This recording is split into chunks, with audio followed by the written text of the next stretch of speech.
Obras completas. Tomo 1. Amor, culpa y reparación. Por Melanie Klein. 39. 11. Situaciones infantiles de angustia reflejadas en una obra de arte y en el impulso creador. Mi tema principal es el interesantísimo material psicológico subyacente a una ópera de Ravel, que actualmente se representa en Viena.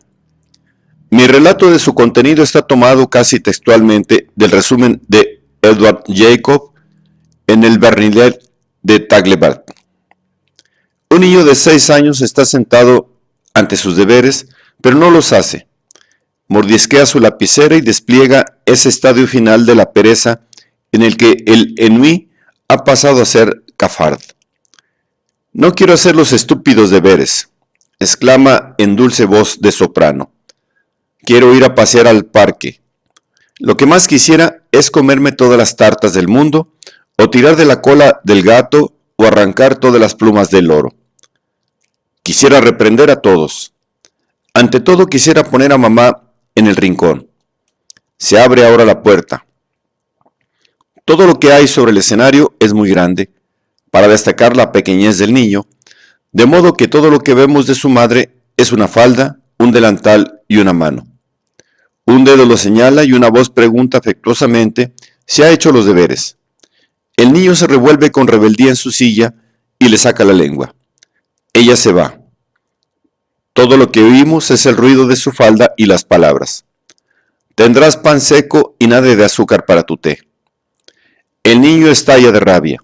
Salta, tamborilea en la puerta, hace caer de la mesa la tetera y la taza, de modo que se rompen en 1000 pedazos.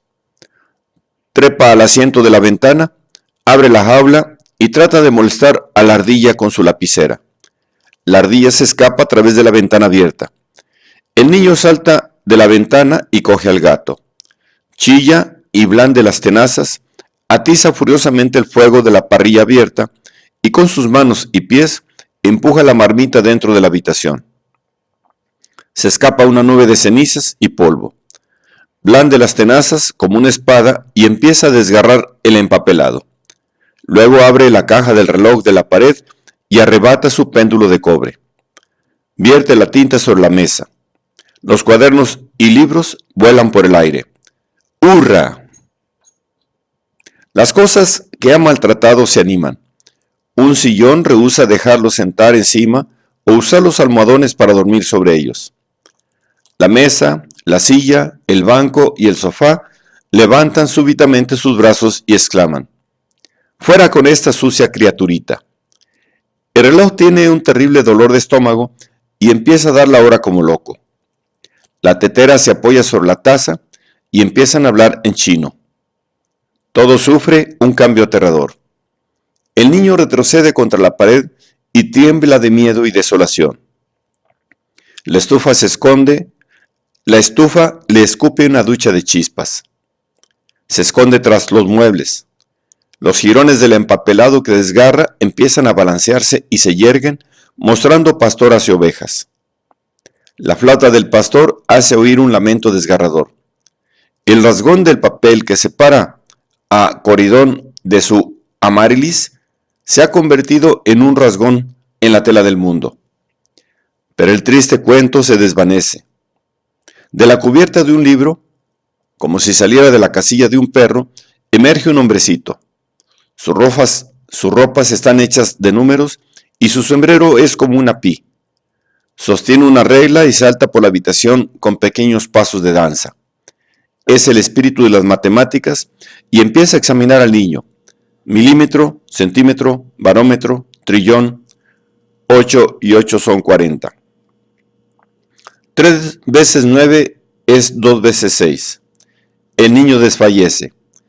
Casi sofocado se refugia en el parque que rodea la casa, pero allí otra vez el clima infunde terror, insectos, ranas, lamentándose en suaves tercetos, un tronco de árbol lastimado que resina en lentas notas de bajo, libélulas y adelfas, todos tocan al recién llegado. Búhos, gatos y ardillas vienen en multitud. La disputa sobre quién va a morder al niño se convierte en una lucha mano a mano. Una ardilla ha sido mordida, cae al suelo. Una ardilla que ha sido mordida cae al suelo, gritando al lado del niño. Él instintivamente se quita la bufanda y venda la pata del animalito. Hay gran asombro entre los animales, que se reúnen vacilando en segundo plano. El niño ha murmurado: «Mamá», es restituido al mundo humano de protección de ser bueno. Este es un buen chico, un chico que se porta bien, cantan los animales muy seriamente en una suave marcha. Al final de la pieza, mientras abandonan el escenario, algunos de ellos no pueden contenerse de exclamar «mamá». Examinaré ahora más estrechamente los detalles con que se expresa el placer del niño en la destrucción. Me parece que evocan la situación infantil temprana que en mis escritos más recientes es descrito como importancia fundamental tanto para la neurosis como para el desarrollo normal de los varones. Me refiero al ataque al cuerpo de la madre y al pene del padre dentro de ella. La ardilla de la jaula y el péndulo arrancado del reloj son símbolos claros del pene en el cuerpo materno. El hecho de que es el pene del padre y que está en el acto del coito con la madre está indicado por la rajadura en el empapelado que separa a Coridón de su Amarilis, de la que se ha dicho que para el niño se ha convertido en un rasgón en la tela del mundo. Ahora bien, ¿qué armas emplea el niño con sus ataques a los padres unidos? La tinta vertida sobre la mesa, la marmita vaciada, de la que escapa una nube de cenizas y humo, representan el arma que todo niño pequeño tiene a su disposición. El recurso de ensuciar con excrementos, romper cosas, desgarrarlas, usar las tenazas como espada. Esto representa las otras armas del sadismo primario del niño, quien emplea sus dientes, uñas, músculos, etc. En mi artículo ante el último Congreso de 1928 y en otras ocasiones en nuestra sociedad, he descrito esta fase temprana del desarrollo, cuyo contenido es el ataque al cuerpo de la madre con todas las armas de que dispone el sadismo del niño. Ahora, empero, puedo ampliar este enunciado anterior y decir más exactamente dónde debe insertarse esta fase en el esquema del desarrollo sexual propuesto por Abraham. Mis resultados me llevan a concluir que la fase en que el sadismo está en su apogeo en todos los campos de que deriva, precede la primera fase anal y adquiere una significación especial del hecho de que es también en este estadio del desarrollo donde las tendencias edípicas aparecen por primera vez. Es decir, que el conflicto edípico empieza bajo la completa dominación del sadismo. Mi suposición de que la formación del superyo sigue de cerca al principio de las tendencias edípicas y que por consiguiente el yo cae bajo la influencia del superyo, incluso en este periodo temprano, explica, según creo, por qué esta influencia es tan tremendamente poderosa. Porque cuando los objetos están introyectados, el ataque dirigido hacia ellos con todas las armas del sadismo provoca el terror del sujeto a ser atacado en forma análoga por los objetos externos e internalizados. Quería recordaros estos conceptos míos porque con ello puedo tender un puente con un concepto de Freud, uno de los más importantes entre las nuevas conclusiones que nos ha presentado en Inhibición, Síntoma y Angustia, es decir, la hipótesis de una temprana situación infantil de angustia o peligro. Creo que esto pone al trabajo analítico sobre una base más firme y precisa aún que la que ha tenido hasta ahora y da así a nuestros métodos una dirección todavía más clara. Pero a mi entender también hace al análisis una nueva exigencia. La hipótesis de Freud es que hay una situación infantil de peligro que sufre modificaciones en el curso del desarrollo y que es la fuente de la influencia ejercida por una serie de situaciones de angustia. Ahora bien, la nueva exigencia hecha al análisis es esta, que el análisis debe descubrir por completo estas situaciones de angustia directamente hasta lo que yace en lo más profundo. Esta exigencia de un análisis completo se vincula con lo que Freud sugiere como exigencia nueva en la conclusión de su Historia de una neurosis infantil, donde dice que un análisis completo debe revelar la escena primaria. Esta última exigencia puede tener su pleno efecto solo en unión con lo que acabo de presentar. Si el analista tiene éxito en la tarea de descubrir las situaciones infantiles de peligro, elaborar su solución y dilucidar en cada caso individual las relaciones entre las situaciones de angustia y la neurosis por su parte, y con el desarrollo del yo por la otra, entonces, según creo, logrará más completamente el objetivo principal de la terapia psicoanalítica, la remoción de las neurosis. Por consiguiente, me parece que todo lo que puede contribuir a la dilucidación y descripción exacta de las situaciones infantiles de angustia es de gran valor, no solo desde el punto de vista teórico, sino también terapéutico. Freud supone que la situación infantil de peligro puede ser reducida en última instancia a la pérdida de la persona amada, anhelada. Piensa que en las niñas la pérdida del objeto es la situación de peligro que actúa más poderosamente. En los varones es la castración. Mi trabajo me ha probado que estas dos situaciones de peligro son modificaciones de otras más tempranas aún. He descubierto que en los varones el miedo a la castración por el padre está conectado con una situación especial que, según creo, resulta ser la más temprana situación de angustia. Como he señalado, el ataque al cuerpo de la madre, cuyo momento psicológico es el apogeo de la fase sádica, implica también la lucha con el pene del padre dentro de la madre. El hecho de que esté en cuestión una unión de ambos padres imparte especial intensidad a esta situación de peligro. En concordancia con el sádico temprano superyo, que ya se ha establecido, estos padres unidos son agresores extremadamente crueles y muy temidos. Así, la situación de angustia relacionada con la castración por el padre es una modificación en el curso del desarrollo de la situación de angustia más temprana, tal como la he descrito. Ahora bien, creo que la angustia engendrada por esta situación está claramente representada en el libreto de la ópera, que fue el punto de partida de mi artículo. Al examinar el libreto, he tratado ya con algún detalle una fase, la del ataque sádico. Consideremos ahora qué sucede luego de que el niño ha dado rienda suelta a su anhelo de destrucción. Al principio del resumen, su autor menciona que todas las cosas del escenario son muy grandes para acentuar la pequeñez del niño, pero la angustia del niño le hace parecer gigantescas las cosas y las personas, mucho más allá que la diferencia real de tamaño. Además, vemos lo que descubrimos en el análisis de cualquier niño, que las cosas representan seres humanos y por consiguiente son objetos de angustia. El autor de la síntesis escribe lo siguiente: las cosas maltratadas empiezan a vivir. El sillón, los almohadones, mesa, silla, etc., atacan al niño, se rehúsan a servirlo, lo dejan afuera.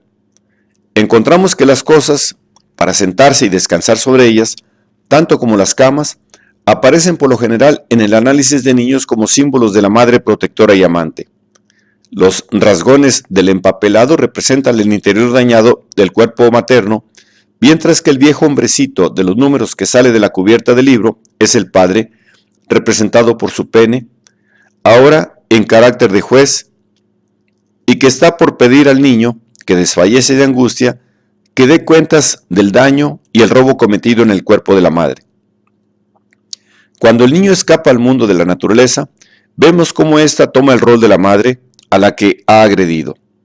Los animales hostiles representan una multiplicación del padre, al que también ha atacado. Y también los niños, que supone que están dentro de la madre. Vemos los incidentes que tuvieron lugar dentro de la habitación reproducidos ahora en mayor escala, en un espacio más amplio y con mayor número. El mundo, transformado en el cuerpo de la madre, enfrenta hostilmente al niño y lo persigue.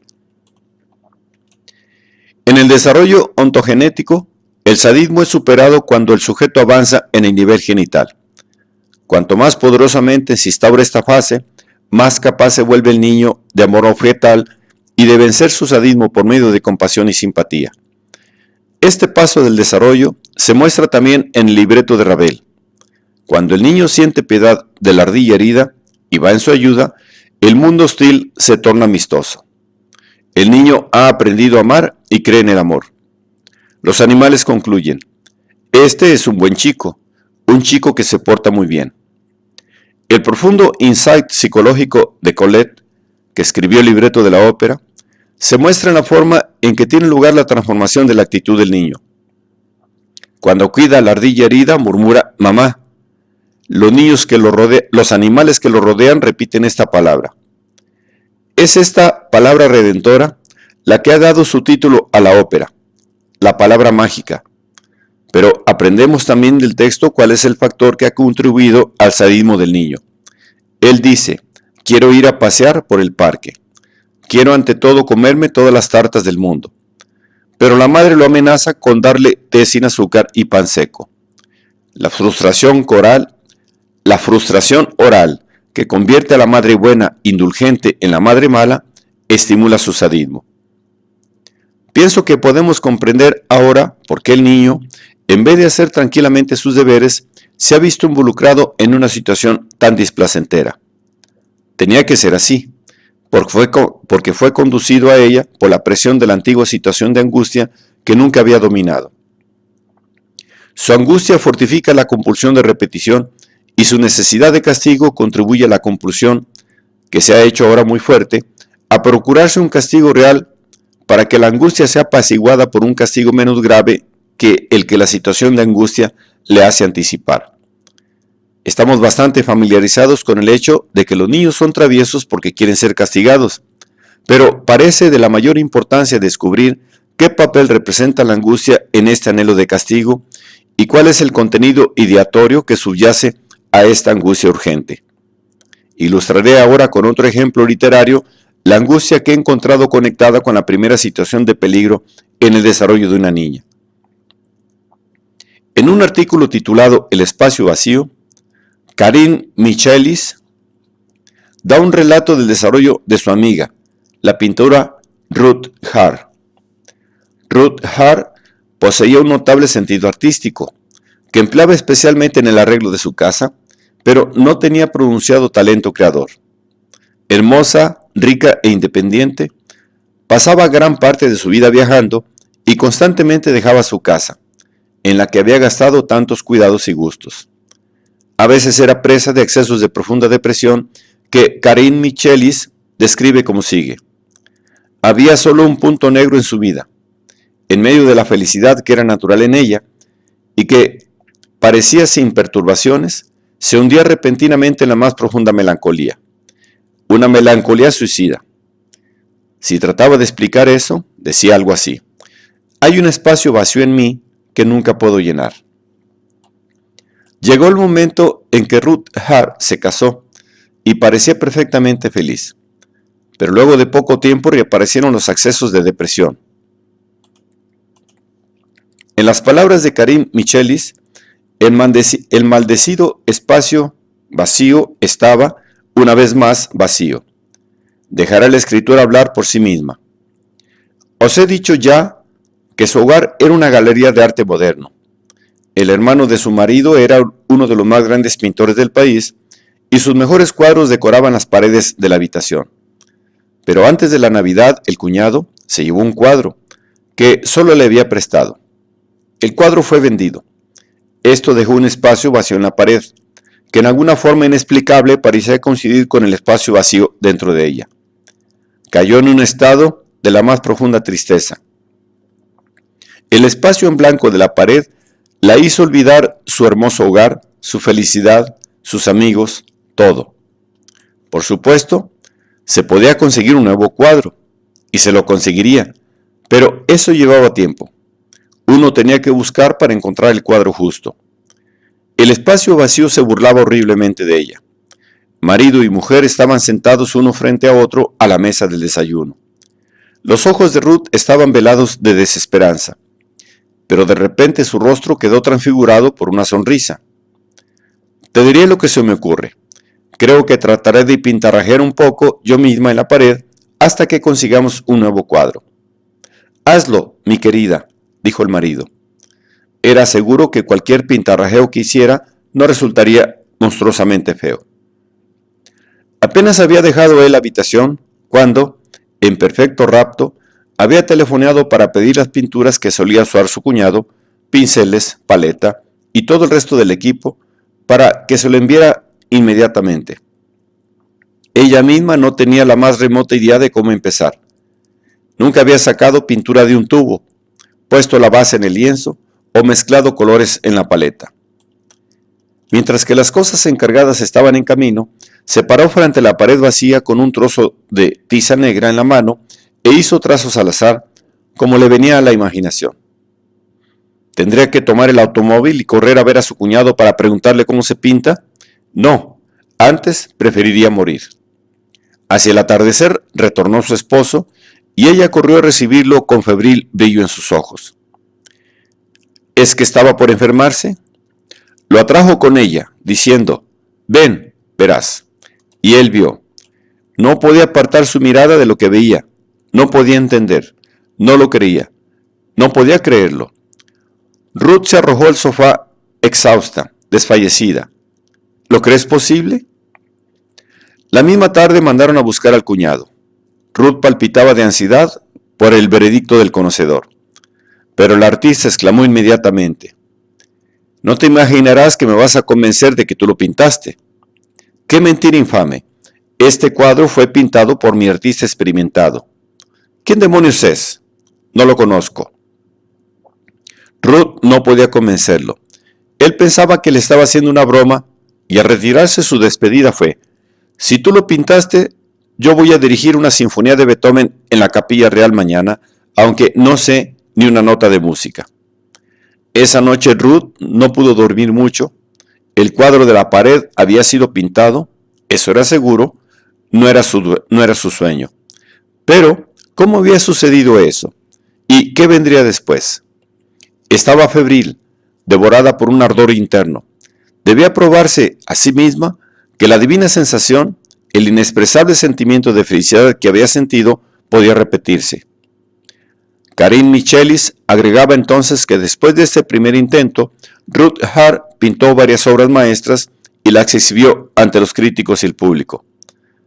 Karin Michelis anticipa una parte de mi interpretación de la angustia relacionada con el espacio vacío en la pared al decir, en la pared había un espacio vacío que en alguna forma inexplicable parecía coincidir con el espacio vacío dentro de ella. Ahora bien, ¿cuál es el significado de este espacio vacío dentro de Ruth? O más bien, para decirlo más exactamente, de la sensación de que a su cuerpo le faltaba algo.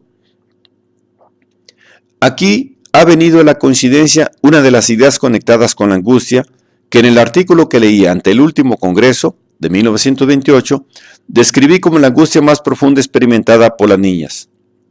Es el equivalente de la castración de varones. La niña tiene un deseo sádico, originado en los estadios tempranos del conflicto edípico.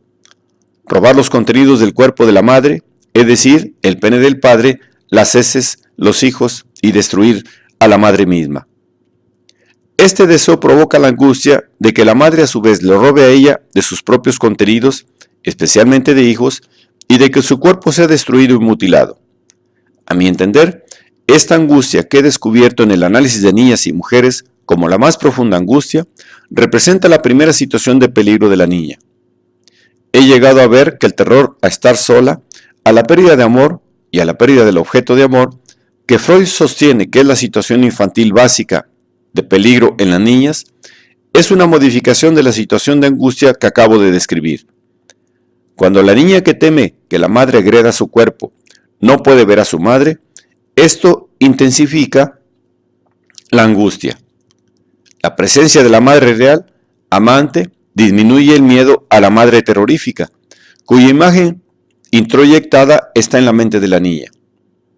En un estadio posterior del desarrollo, el contenido del miedo cambia.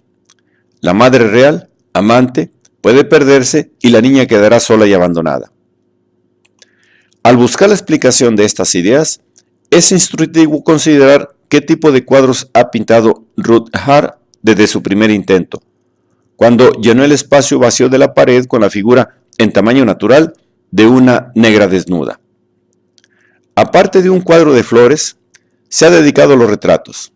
Ha pintado 2 veces a su hermana menor que vivía en su casa y posó para ella, y además el retrato de una mujer anciana y otro de su madre. Karin Michelis describe los dos últimos como sigue. Y ahora Ruth no puede detenerse. El cuadro siguiente representa a una anciana que lleva la marca de los años y de las desilusiones. Su piel está arrugada, su pelo descolorido, sus ojos suaves y cansados muestran pesadumbre. Mira ante sí con la resignación desconsolada de la anciandad, con una mirada que parece decir: no os preocupéis ya por mí. Mi vida está tan cerca del fin. ¿No es esta la impresión que recibimos de la última obra de Ruth, el retrato de su madre, una irlandesa canadiense? Esta señora tiene mucho tiempo ante sí, antes de que deba poner los labios para la copa del renunciamiento. Delgada, imperiosa, desafiante, está ahí, parada con un chal color de luna sobre sus hombros. Da el efecto de una soberbia mujer de tiempos primitivos, que en cualquier momento puede entrar en combate con los niños del desierto, con sus manos desnudas. ¡Qué mentón! ¡Qué fuerza en la altanera mirada! El espacio vacío ha sido llenado.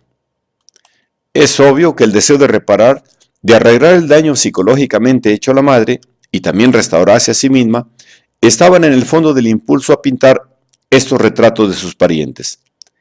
El de la anciana, en el umbral de la muerte, parece ser la expresión del deseo sádico primario de destruir. El deseo de la niña de destruir a su madre, de verla vieja, cansada, desfigurada, es la causa de la necesidad de representarla en plena posesión de fuerza y belleza. Al hacerlo, la hija puede apaciguar su propia angustia y puede tratar de reparar a la madre y hacerla nueva a través del retrato. En los análisis de niños, cuando la representación de deseos destructivos es seguida de la expresión de tendencias reactivas, encontramos constantemente que el dibujo y la pintura son utilizados como medios de reparar a la gente. El caso de Ruth Hart muestra claramente que esta angustia de la niña es de la mayor importancia para el desarrollo del yo en las mujeres y es uno de los incentivos de realizaciones. Pero, por otra parte, esta angustia puede ser la causa de grave enfermedad y muchas inhibiciones. Como en el miedo de castración del varón, el efecto de la angustia sobre el desarrollo del yo depende del mantenimiento de cierto equilibrio óptimo y del interjuego satisfactorio entre los diversos factores.